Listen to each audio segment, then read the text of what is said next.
On était déjà en live, donc nombreux ce matin, très heureux de vous retrouver sur cette plateforme. Merci de nous retrouver aujourd'hui.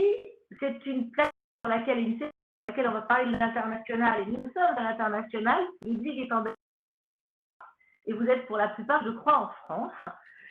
Donc, je suis Anne-Christine Robin, j'ai fondé le pôle philanthropie et j'ai la chance aujourd'hui d'accueillir Ludwig Forel, qui est Head of Philanthropy International à la Fondation du Roi Baudouin. Nous échangerons dans les 3 minutes qui viennent sur l'évolution de la philanthropie dans le monde.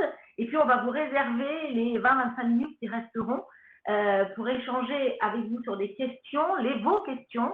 N'hésitez surtout pas à les poser en live. Le chat qui vous est réservé, on les prendra et puis on essaiera d'en faire un petit concentré à la fin pour pouvoir répondre au maximum de vos questions.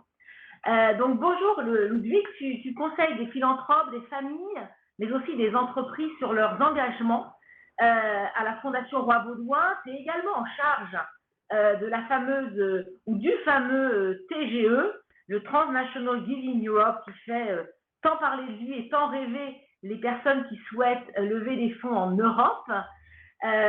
Tout ça au sein de la Fondation Roi Baudouin. Cette fondation a vraiment des missions très très multiples. Est-ce que tu peux en quelques minutes nous résumer un peu son positionnement qui est à la fois complexe et international? Merci Anne-Christine et merci pour l'invitation évidemment à participer à cette Good Week. Effectivement, je travaille depuis déjà très longtemps à la Fondation Roi Baudouin en tant que conseiller en philanthropie et maintenant Head of International Philanthropy. C'est une fondation qui a été créée il y a plus de 40 ans maintenant, qui est fort proche de la Fondation de France, évidemment, de par son objet et de par sa mission. Le Transnational Giving Up, nous le faisons d'ailleurs avec la Fondation de France, on en reparlera. Mais donc, l'objet de la Fondation Roi Baudouin est très large. On a cette chance d'avoir une mission d'intérêt général.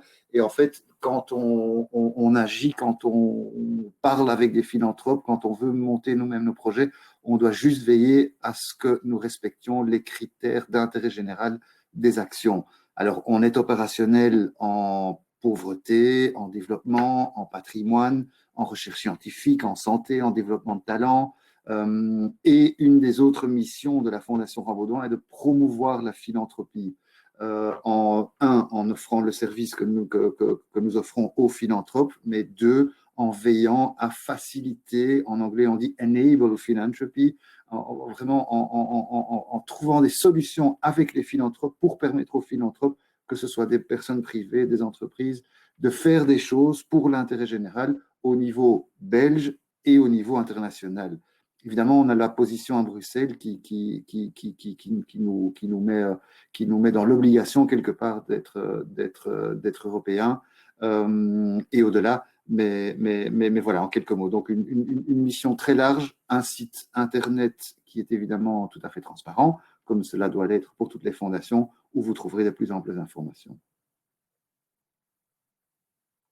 D'observation absolument incroyable, parce que vous êtes bien sûr basé en Belgique, vous êtes en France, vous êtes aux États-Unis, vous êtes au Canada, vous travaillez très très étroitement avec l'Afrique, également avec l'Asie. C'est vraiment un poste d'observation incroyable. Qu'est-ce que justement tu as observé toi, qu'est-ce que vous avez observé à la Fondation de l'évolution de cette philanthropie ces dernières années et très certainement ces derniers mois, avec évidemment la crise de cette fameuse Covid qui nous touche tous. Alors, en fait, notre position à Bruxelles nous amène à être fort proche aussi du Centre européen des fondations et de Daphné, qui sont deux organisations fêtières pour des réseaux de fondations et pour des fondations. Et effectivement, ceci combiné avec notre fondation au Canada, notre fondation aux États-Unis et les partenariats qu'on a au sein de l'Europe et en Afrique, comme tu le disais, nous donne quelques impressions. Alors, normalement, on aurait dû synthétiser tout ça le 28 avril dernier, lors du Printemps de la philanthropie, qu'on organisait à Bruxelles tous les 3 ans. Mais enfin, effectivement, on sait tous que ce printemps et beaucoup d'autres choses n'ont pas pu avoir lieu. Il y a eu un débat la semaine passée avec la vice-présidente du Parlement européen qui a fait le point justement sur ta question et qui a dit où les acteurs de la philanthropie et moi aussi, on a dit que ces derniers mois, on a vu énormément de choses extrêmement positives, une réactivité très importante de la part des fondations, une activité de plus en plus importante de la part des philanthropes, que ce soit des personnes, des familles, des entreprises. Il y a eu des nouvelles choses qui ont été mises en place, il y a eu des nouveaux processus qui ont été mis en place justement pour permettre à tout un chacun d'agir dans un contexte sans précédent et d'agir avec une rapidité qui était tout à fait nécessaire. Mon point, c'est que tout ça n'est rien de nouveau. C'est ce que fait la philanthropie depuis des années. La philanthropie, ce sont des personnes avec une vision qui donnent, si on est d'accord de prendre une description plutôt qu'une définition, ce sont des personnes qui donnent soit du temps, soit de l'argent, soit des moyens, soit des compétences, soit des objets pour l'intérêt général. Et ils le font depuis des années, si pas des centaines d'années, avec une certaine accélération, il est vrai, ces derniers temps. Mais la crise du Covid nous a mis en exergue tout ce que la philanthropie faisait, de façon très humble et en complémentarité à l'action publique.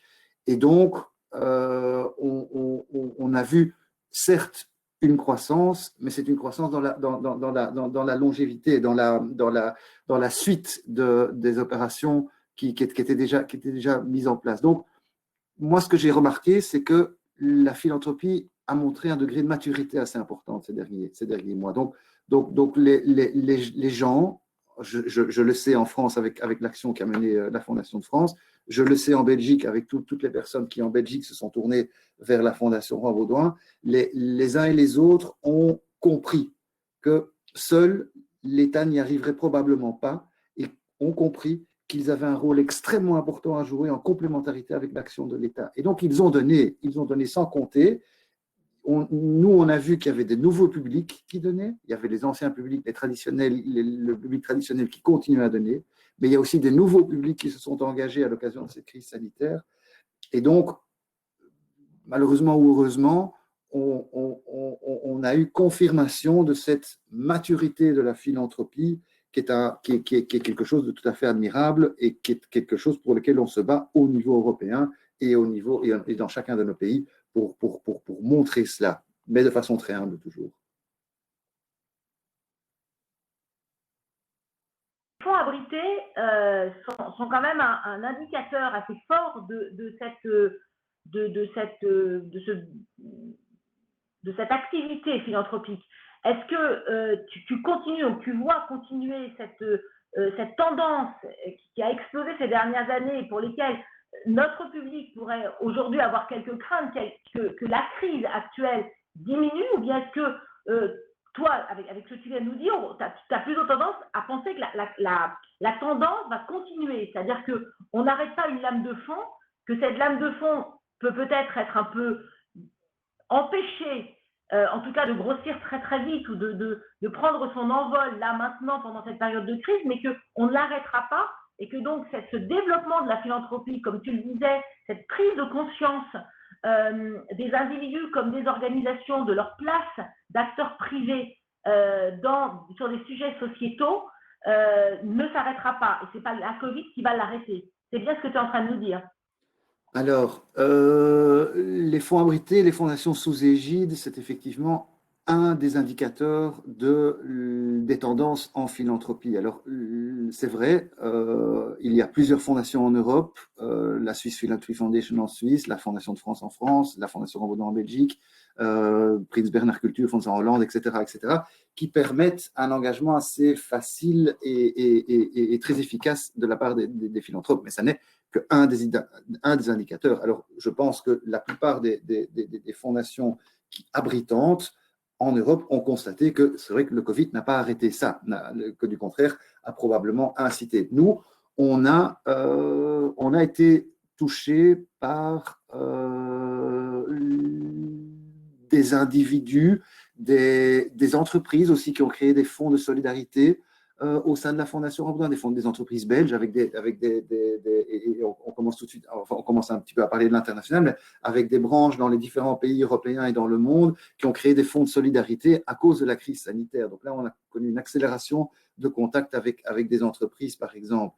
On a eu des familles, des individus qui, dans l'urgence, voulaient créer quelque chose très vite.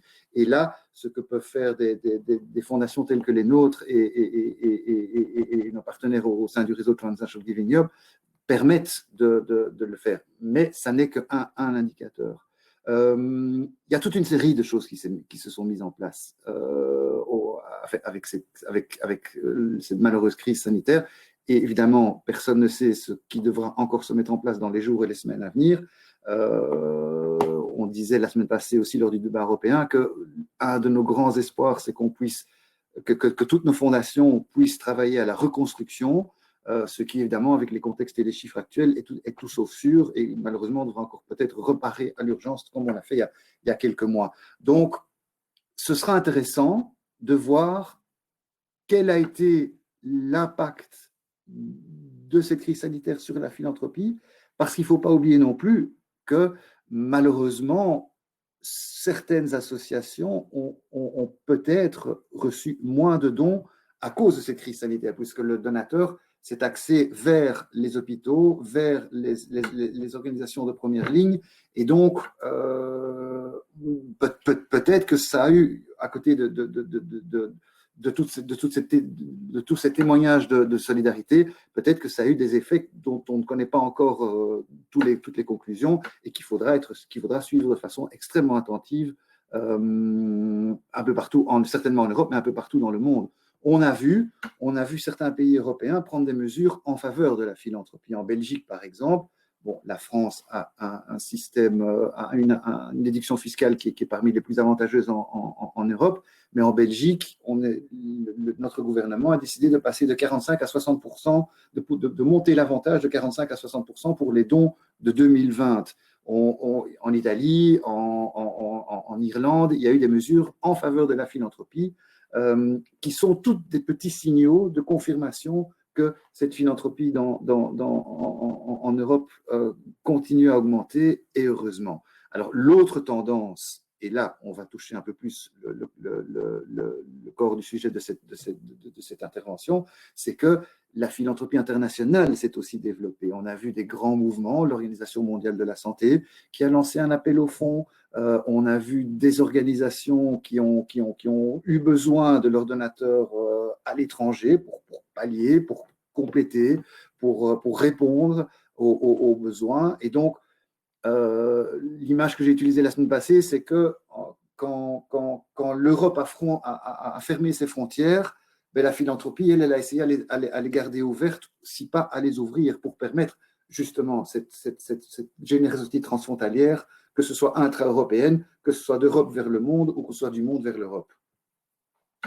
On fera un bilan, comme tu le disais, c'est probablement un peu tôt pour voir un peu quel est l'impact de cette crise de la Covid sur la philanthropie. En revanche, ce qui est certain, c'est que cette philanthropie, elle est internationale, elle est même presque par essence internationale, puisque les philanthropes sont des gens de type internationaux. En revanche, souvent, ils ont des fiscalités qui ne sont pas forcément toutes internationales. En tout cas, ils en ont une qu'ils choisissent quand ils font une action. Tu t'occupes de la Transnational Giving Europe, ce système qui permet justement de donner à une organisation et d'être défiscalisé dans son pays de défiscalisation, même si l'organisation ne l'est pas.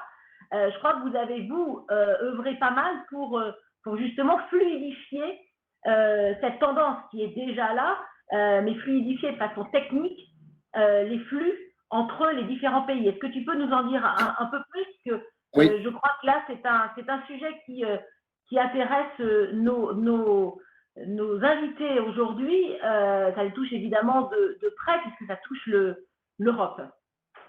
Oui, tout à fait. Alors, je parle sous contrôle de Marie Kaya et de Noura Kiel de la Fondation de France qui font partie des participants aujourd'hui. Je ne sais pas si à un moment donné ou un autre, on aura l'occasion enfin, qu'elle se présente aussi, parce que c'est ça vraiment la porte d'entrée pour les bénéficiaires français au sein de ce réseau. Donc, en fait, qu'est-ce qui permet ce réseau? Ce réseau a été créé et vous apprécierez l'effort d'un Belge, en 1998. Donc, ça fait déjà 22 ans que ce réseau est créé. Et donc, c'est bien la Fondation de France, la Fondation Rambaudouin, la Charities Aid Foundation et une fondation hollandaise qui sommes à la base de ce réseau. Et ce réseau est parti d'un constat très simple. C'est quelqu'un chez nous qui a toqué à la porte de la Fondation Rambaudouin et qui a dit, voilà, un Belge, moi je voudrais soutenir le Louvre, mais je peux le faire, je peux recevoir une belle attestation fiscale française, mais je ne saurais rien faire avec ça.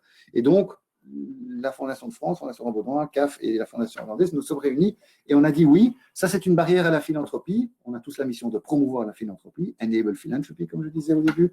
Et donc, on a créé ce réseau Transnational Giving Europe. Alors, qu'est-ce qui permet? Vous êtes une organisation française et vous avez des donateurs en Belgique, en Suisse, en Allemagne, en Italie, en Roumanie, en Slovénie, en Slovaquie, etc., en Angleterre, en Espagne, en Italie, et ou dans un seul de ces pays, et vous auriez la bonne idée, en tout cas je vous le conseille, de promettre à ce donateur de vous aider avec l'avantage fiscal dans son pays. Donc, vous êtes une organisation française, vous avez 10 donateurs en Belgique et 5 donateurs en Suisse. Alors, quels sont vos choix? Vous en avez 3. 1, attendre que l'Union européenne mette toutes les choses en place pour créer le statut de l'association, le statut de fondation européenne, pour que tout ça soit possible. C'est une bonne stratégie, mais qui risque de durer encore un peu de temps et il faut nous faire confiance parce qu'on se bat pour ça, pour que ça se mette en place. La deuxième, c'est d'aller créer votre structure en Belgique et votre structure en Suisse. Alors, c'est aussi une bonne stratégie, mais évidemment, ça ne se fait pas du jour au lendemain et ça inclut certains coûts. Alors, la troisième, c'est de prendre contact avec la Fondation de France. Donc, Marie et Noura, je ne sais pas si on pourra les voir tout à l'heure et qu'elles pourront dire un mot, mais pour qu'elles vous intègre au sein de ce réseau, qu'elle valide le fait que vous êtes un bénéficiaire français tout à fait correct et dans les règles de l'art et dans les règles de la philanthropie et de l'intérêt général. Et ensuite, la Fondation de France préviendra la Fondation Rambaudouin, préviendra la Swiss Philanthropy Foundation que cette organisation française a des donateurs dans ces pays-là. À ce moment-là, nous validerons aussi l'organisation française, la Swiss Philanthropy Foundation validera aussi l'organisation française et les donateurs en Belgique pourront verser à la Fondation Rambaudouin, les donateurs suisses pourront verser à la Swiss Philanthropy Foundation et nous veillerons, le réseau veillera à ce que ces montants soient alloués à l'organisation française. Donc, vous, organisation française, pourrez dire à vos donateurs européens, voilà, dès à présent, vous pourrez nous soutenir avec l'avantage fiscal dans les pays dans lesquels vous résidez. Et donc, en 3 clics, c'est 20 pays qui s'ouvrent. C'est 20 pays qui s'ouvrent à la récolte de dons. Et donc, chaque organisation a au moins quelques donateurs à l'étranger, n'en prend pas toujours soin parce que ça semble compliqué, mais en fait, c'est extrêmement simple. Je viens de voir un petit mot de Marie. Marie, bonjour. Marie Kayat, que tu nommais Ludwig. Marie précise qu'elle est bien en ligne et qu'elle répondra bien évidemment, Marie est dans la Fondation de France, et qu'elle répondra bien évidemment à toutes les questions de ceux qui seront intéressés. Alors, probablement pas en live aujourd'hui, parce que ça va être peut-être un peu compliqué, mais n'hésitez pas quand même à poser vos questions. Ça n'empêchera pas que nous les redistribuerons ou à Marie, ou à Ludwig, ou aux deux, de manière à ce que vos questions soient évidemment, trouvent évidemment une réponse. Donc vraiment, n'hésitez surtout pas à nous interroger sur cette question de la Transnational Giving Europe. Moi, j'ai très souvent des questions de mes clients sur le sujet, donc je sais que ça vous intéresse.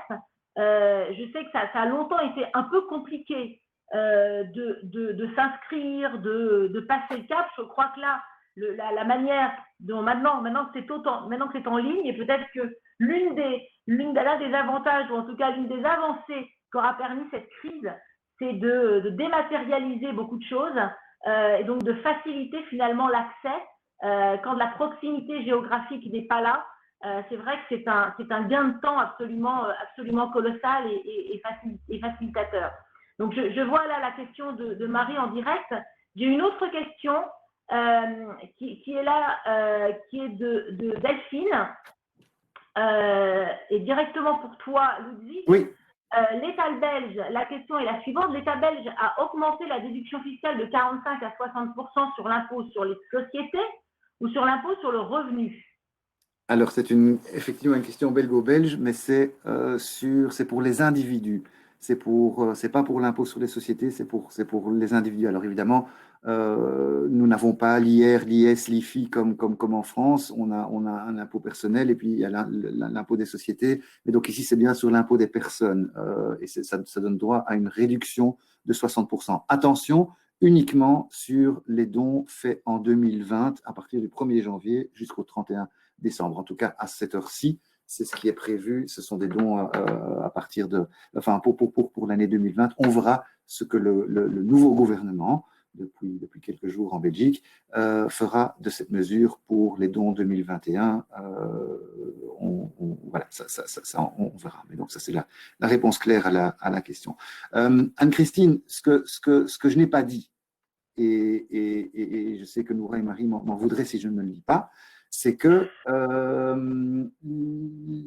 quand tu disais cette accessibilité, etc., c'est vrai. Et en plus, on a enfin, je dirais, on a digitalisé le réseau Transnational Giving Up. En fait, on a monté une superbe collaboration avec Fedora, que vous connaissez, l'Opéra de Paris, Fedora et Common Goal, le mouvement de pledge des joueurs de foot, et Creative Europe, donc de la Commission européenne, et le réseau Transnational Giving Europe, bien sûr, on a digitalisé la plateforme. C'est-à-dire que si vous contactez la Fondation de France, la Fondation de France vous valide, les différents pays que vous indiquez vous valideront aussi, mais on peut veiller, le réseau Transnational Giving Up peut veiller à vous mettre sur la plateforme Transnational Giving Up qui vous donnera un lien et là, le donateur choisira son pays et pourra faire son don en ligne immédiatement.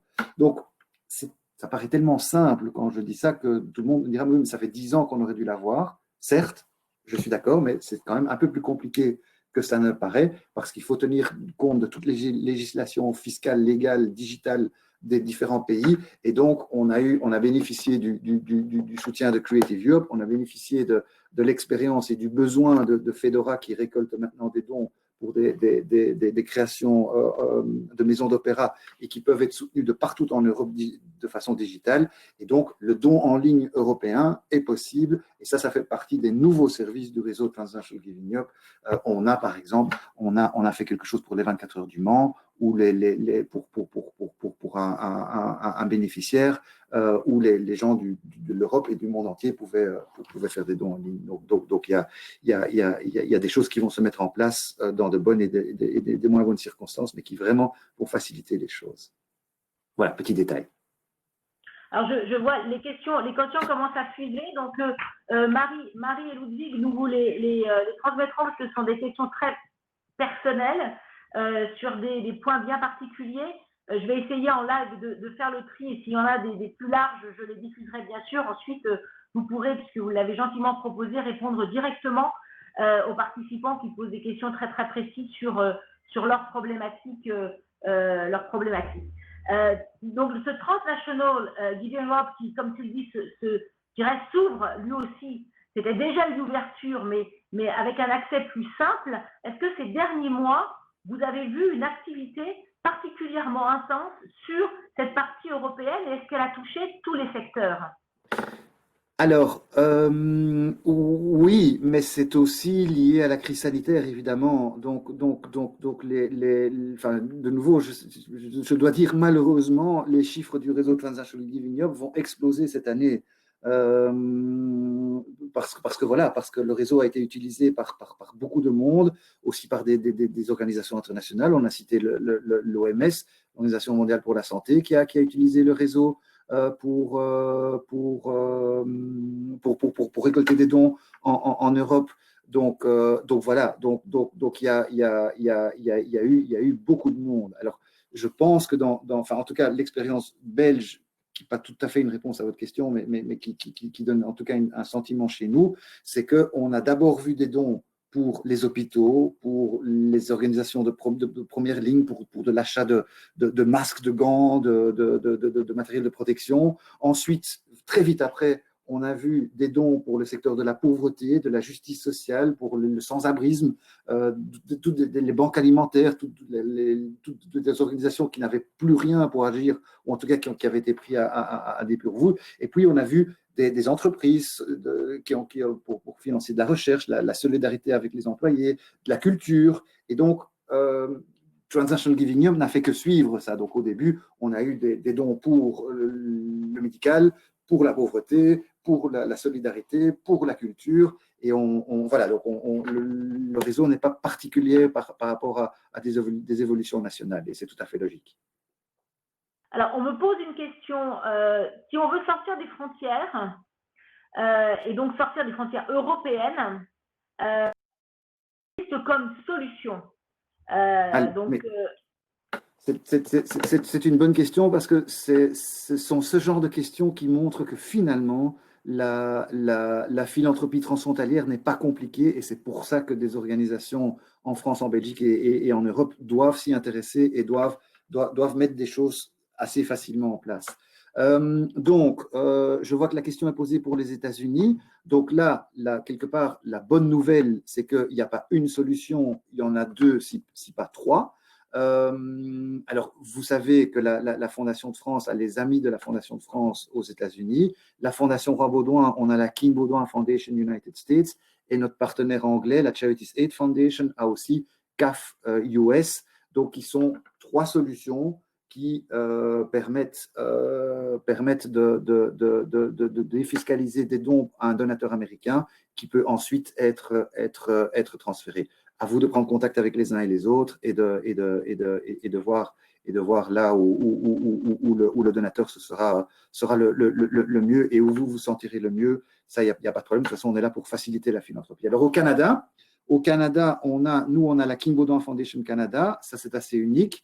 Il y a la CAF qui a aussi une fondation. Donc, au Canada, il y a une solution aussi. Donc, ça, c'est bon à savoir, hein, surtout au Québec et Montréal, francophonie. Donc, alors, au-delà, des choses se mettent en place en Asie.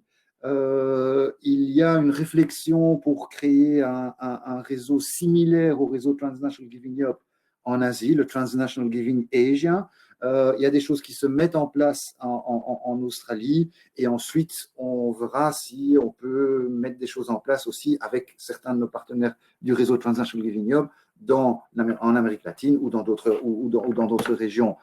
Le plus simple dans ces cas-là, c'est vraiment vous avez avec Marie et avec moi, vous avez deux personnes que vous pouvez contacter à tout moment et qui peuvent à ce moment-là vous guider. De nouveau, le principal, c'est que le don puisse se faire dans les meilleures conditions et que l'association puisse continuer son travail avec les dons nationaux et internationaux.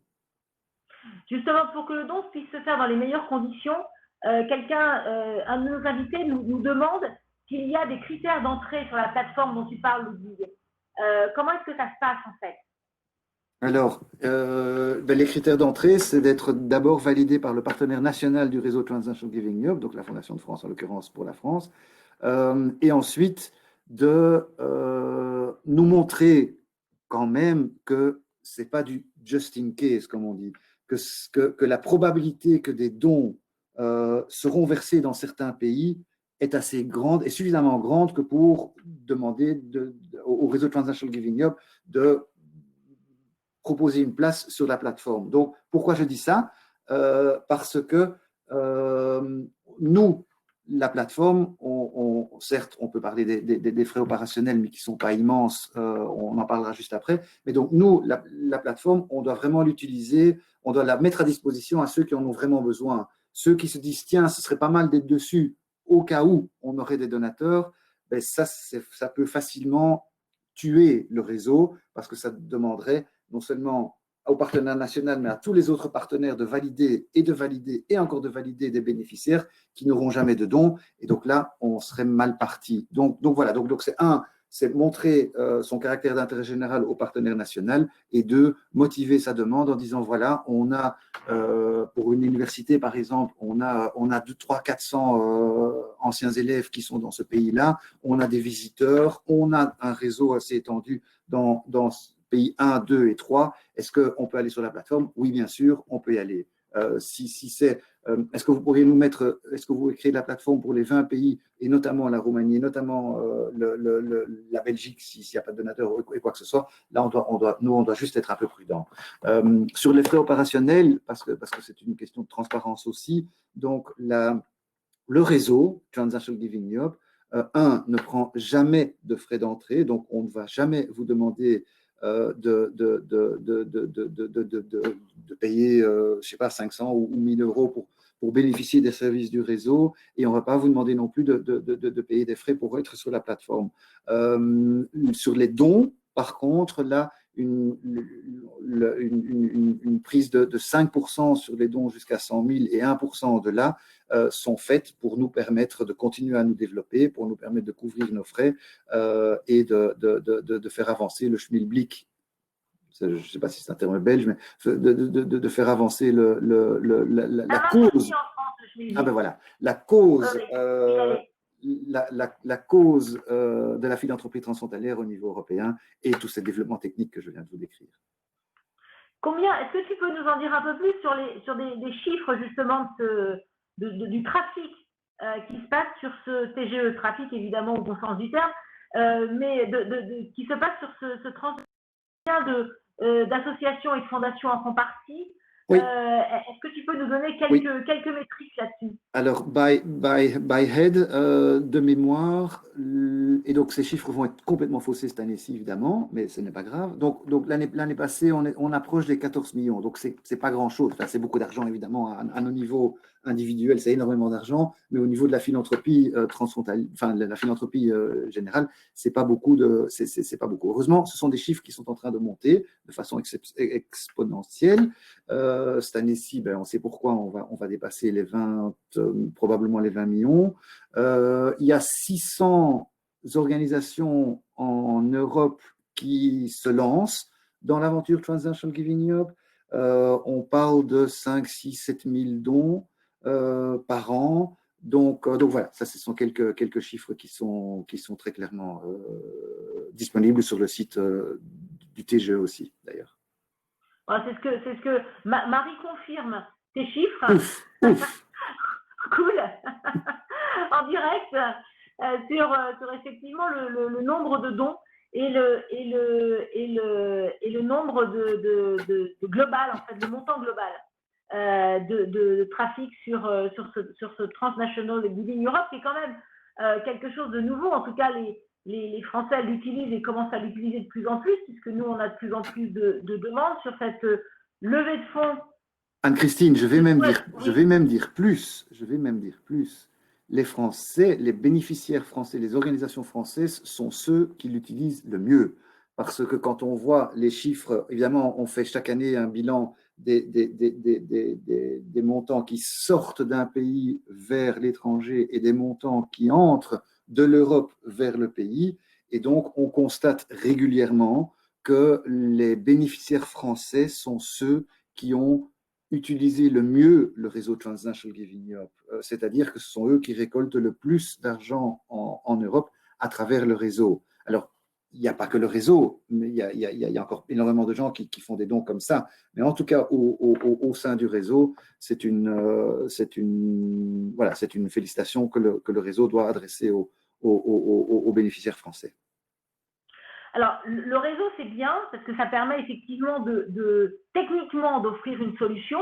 Maintenant, le réseau, ça n'est pas évidemment suffisant. C'est-à-dire que pour aller collecter à l'étranger, et comme tu le disais, que ce ne soit pas simplement un coût, c'est-à-dire que ce n'est pas juste un donateur qui a un problème, mais une volonté d'aller s'installer sur un marché étranger. Évidemment, là, on est sur des stratégies un peu différentes. Est-ce que tu as vu justement, toi, à la fondation, des fondations qui commencent à s'organiser? Nous, on le voit vraiment du côté Force for Good. On a de plus en plus de demandes. On l'a depuis un bon moment parce que ça a toujours été la manière dont on travaille, de pouvoir installer des fondations sur des marchés étrangers, mais on voit bien une tendance quand même réellement, avec quand même une peur, parce qu'effectivement, il y a souvent la barrière de la langue. Qu'est-ce que toi tu observes justement de ce poste d'observation? Puis moi je pourrais compléter avec le poste d'observation Force for Good au plus près de nos clients. Ouais, nous, bon, c'est toujours la discrétion de l'organisation, évidemment. Donc le réseau a toujours une position assez neutre. On facilite les choses, on facilite le traitement fiscal et l'opérationnel. Donc après, c'est toujours à l'organisation de voir comment ils font. Alors, ce qu'on observe, par exemple, à Bruxelles, c'est que vous savez que dans certaines parties de Bruxelles, il y a pas mal de vos compatriotes qui habitent. Et donc, Bruxelles est une place assez courtisée pour certains bénéficiaires français. Donc là, on voit que effectivement, des événements se passent, des stratégies de récolte de dons se passent, et on a la même langue. Alors, tout dépend de l'organisation aussi. Alors, une organisation qui part de rien du tout, sans ayant de carnet d'adresses et sans ayant un comité local, parce que c'est vraiment ça qui compte, en tout cas c'est ce que je vois moi dans les organisations avec lesquelles on est en contact, c'est d'avoir une sorte soit un peu comme vous faites aux États-Unis, mais avoir des personnes qui se mettent derrière l'initiative et qui représentent l'initiative dans le pays dans lequel l'organisation veut s'étendre, sauf si elle a des activités, évidemment. Ici, on parle purement de la récolte de dons. Donc, la technique de l'antenne non légale, mais juste une antenne opérationnelle et d'ambassadeur local, c'est ce qui marche pour l'instant, c'est ce qui semble marcher le mieux dans ce que nous observons. Je crois que tu fais bien, effectivement, de dissocier deux choses. Il y a les organisations qui sont acteurs sur les terrains de levée de fonds. Et pour cela, il y a un positionnement particulier parce qu'ils sont acteurs. Donc, c'est le positionnement de ce qu'ils font sur ce marché. Et puis, il y a ceux qui souhaitent lever des fonds à l'international, mais qui ne sont pas acteurs sur ces territoires-là. Alors, ils peuvent avoir, et ils ont évidemment, parce que sinon, ce n'est pas tellement la peine d'y aller, un intérêt à l'international suffisamment fort, suffisamment puissant pour pouvoir intéresser des donateurs en dehors de leur terrain d'action. Donc ça, c'est, je dirais, le premier critère pour être éligible, c'est effectivement d'avoir cette capacité, cette puissance d'action pour pouvoir donner envie à des donateurs étrangers de les soutenir eux plutôt que quelqu'un d'autre.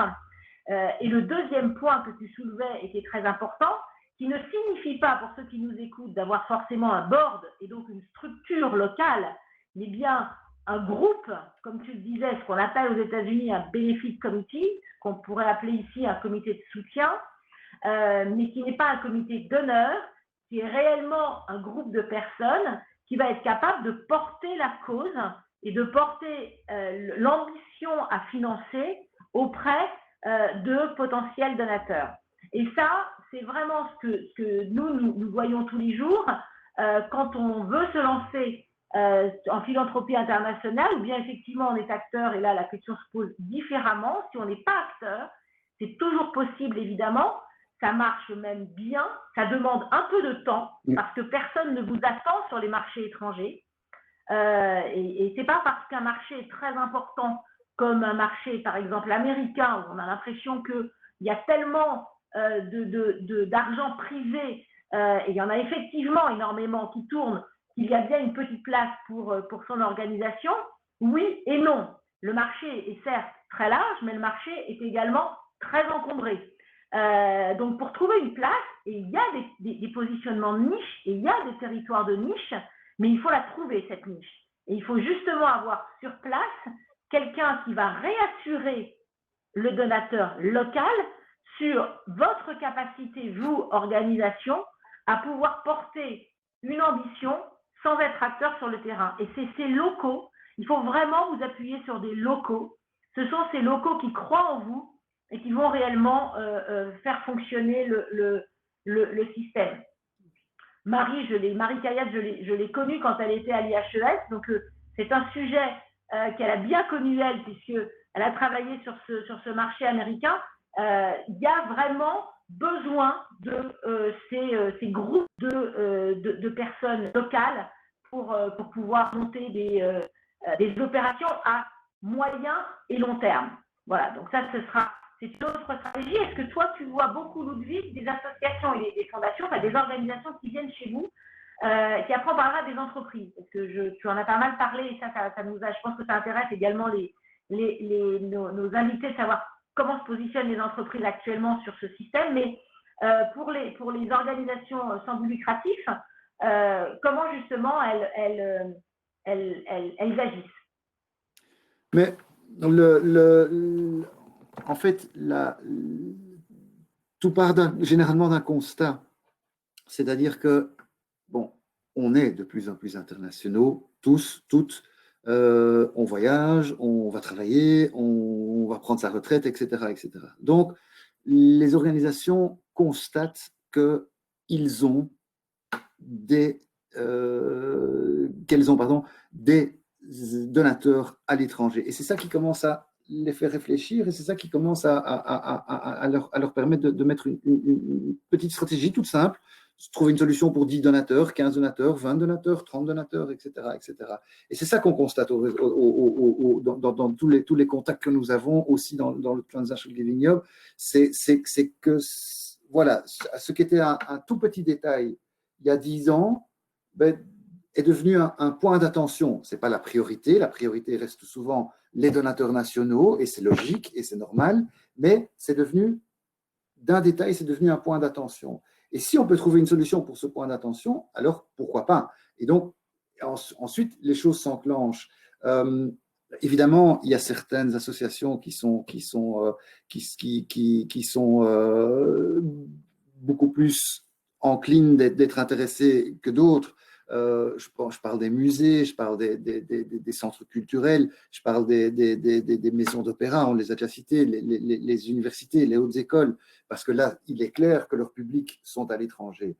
Mais il y a aussi des organisations qui ont des donateurs qui vont habiter ici, qui vont habiter là-bas et qui peuvent prendre ce rôle, comme on se l'est dit, de comité, de benefit committee, et qui peuvent devenir des ambassadeurs et qui peuvent commencer à construire une stratégie internationale de récolte de dons. Donc, c'est progressif. Moi, je me souviens, il y a 10 ans, j'avais été impressionné et choqué parce que j'avais été invité à un dîner de gala d'une université américaine à Bruxelles.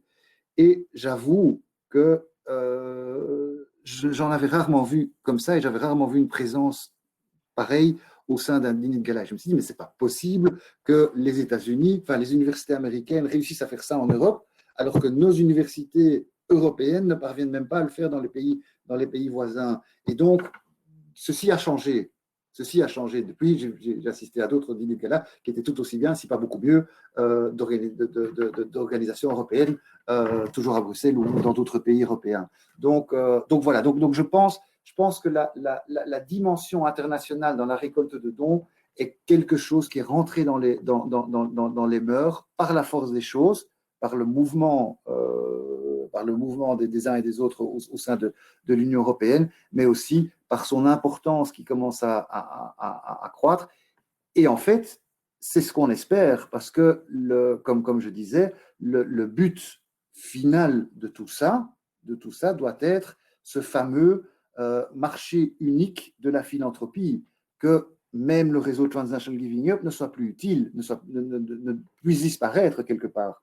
Le jour où la Commission, le Parlement européen prendront les mesures nécessaires que pour permettre à une organisation, que ce soit une association de loi 1901, une fondation ou quoi que ce soit, de prendre un statut européen, quel qu'il soit, ou de modifier, de demander aux États de respecter les libertés fondamentales. Je rentre un peu dans le technique ici, mais donc la libre circulation des capitaux, la liberté d'établissement, etc. Ce jour-là, on sera à ce marché unique de la philanthropie qui permettra à tout un chacun de soutenir le bénéficiaire de son choix partout en Europe avec l'avantage fiscal dans son pays. Mais de nouveau, comme on l'a dit tout à l'heure, c'est une perspective de 10 à 15 ans. On essaie de l'accélérer, mais voilà. Mais c'est une perspective très courte, parce que 10 à 15 ans, c'est quand même vraiment pas loin. Oui, mais c'est après-demain, quoi. C'est Anne-Christine, après-demain. Anne-Christine, au début de la réunion, j'ai dit que ça faisait longtemps que je travaillais à la Fondation Rabaudon et ça fait longtemps que le secteur se bat pour ça. Donc, on a déjà 10 ans derrière nous. C'est pour ça que ça Mais voilà, voilà. on est quand même au milieu du chemin. C'est pas mal du tout. Allez, C'est pas mal du tout. on espère aux 2/3. Et justement, ce milieu de chemin, on voit qu'au-delà de ceux qui font ce marché, c'est-à-dire les organisations non-profit, les entreprises, maintenant, rentrent finalement sur ce marché-là. Est-ce que tu peux nous en dire un peu plus? Parce que à plusieurs reprises pendant tes interventions, tu as mentionné cette part des entreprises. Oui. Et donc, quelle est-elle? Oui, ben on a été marqué. Alors, je ne pense pas que c'est un phénomène belgo-belge, mais loin de là, loin de là. Plusieurs entreprises sont venues chez nous, et là, c'est spécifique par rapport à la crise sanitaire. On dit, voilà, nous, on veut créer un fonds de solidarité. Solidarité vis-à-vis de la société en général, mais aussi une solidarité vis-à-vis des employés de l'entreprise qui risqueraient de tomber en pauvreté extrême si jamais ils n'ont pas un tout petit soutien. Alors, tout ça n'est rien de neuf, mais de nouveau, ça a été accéléré. Alors, qu'est-ce qu'on voit aussi? C'est que de plus en plus d'entreprises, des multinationales qui ont des sièges dans différents pays, mais là, on ne se limite pas au continent européen, on va sur tous les continents, souhaitent trouver des solutions extrêmement simples et efficaces pour permettre à leurs employés partout dans le monde de soutenir une initiative collective de l'entreprise en faveur de l'intérêt général. Mais évidemment, pour elles, c'est extrêmement délicat de dire à l'employé français, pas de problème, vous pouvez faire un don fiscalement déductible en France, mais de ne pas pouvoir le dire l'employé d'autres pays. Donc, elles sont extrêmement intéressées par les développements de ces facilités transfert, mais qui vont bien au-delà de l'Europe et des États-Unis et du Canada. Donc c'est un point. Alors, dans cette advocacy, évidemment, les entreprises seront un allié de poids, ça c'est certain. Donc, et là aussi, bien évidemment, on fait toujours attention à quelle entreprise, etc., mais on tente de leur trouver les meilleurs modèles pour faciliter cet engagement. On sait tous que, comme je disais, c'est pas nouveau. Il y a déjà comment on appelle des programmes de dons sur salaire, mais que là aussi, les entreprises souhaitent les voir développer au niveau international. Alors, dans la construction du discours, je vois aussi qu'on parle beaucoup du in, et c'est le but. Aujourd'hui, on parle des dons. On ne parle pas de tout ce que les entreprises peuvent faire vers le out, agir dans multiples pays, faire des appels dans une capitale et puis dans une autre, et puis dans une troisième, etc. Ça, c'est un petit peu hors sujet aujourd'hui. Mais donc, aujourd'hui, je parle vraiment de tout ce qui est in. Comment est-ce qu'une entreprise obtient les fonds nécessaires pour pouvoir servir l'intérêt général? Et on constate qu'elle veut de plus en plus intégrer non seulement ses business units dans les différents pays, ses employés dans ces différents pays, mais aussi, et pourquoi pas, ses actionnaires, ses fournisseurs, etc. Donc, il y a des mouvements qui se mettent en place.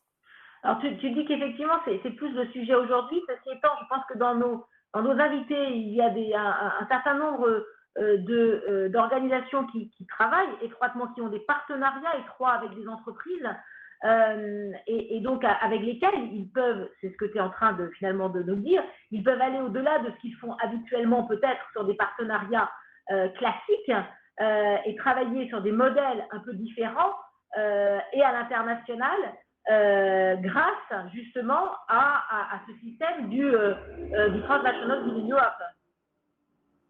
Oui, oui, certainement. Ça, c'est vraiment des discussions à avoir avec l'entreprise et à voir si l'organisation ne deviendrait pas le champion de l'entreprise, le champion non-profit de l'entreprise. Et qu'à ce moment-là, peut-être parmi d'autres, peut-être que les entreprises vous voudront en avoir 3-4, mais si vous êtes dans la liste des 3-4, c'est toujours mieux qu'il n'y ait pas de liste. Donc ça, c'est vraiment des discussions à avoir. Je pense que on connaît toutes les personnes qui sont là aujourd'hui. Ce sont des personnes qui savent parler à des donateurs, qui